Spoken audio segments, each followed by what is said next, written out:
এখন আমরা আছি কোথায়? বিধাননগর জিও পাম্পে। ঠিক, এই যে আমার গাড়ি আর এই যে আমার বন্ধুর গাড়ি, আমরা দুই গাড়ি আজকে এক রায়গঞ্জ।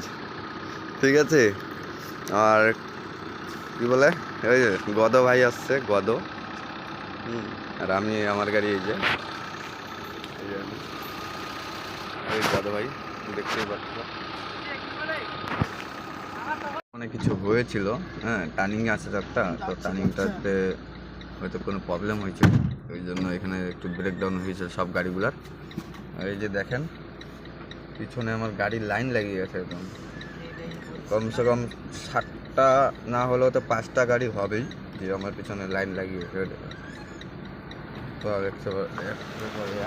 লাইন ঠান্ডা, পুরা কুয়াশা একদম, ঠিক আছে, কিচ্ছু দেখা যাচ্ছে না। সকাল বাজে 6:30, আবার ব্রেক হয়ে গেল গাড়ি, কি যে হলো, পুরা লাইন লেগে গেছে।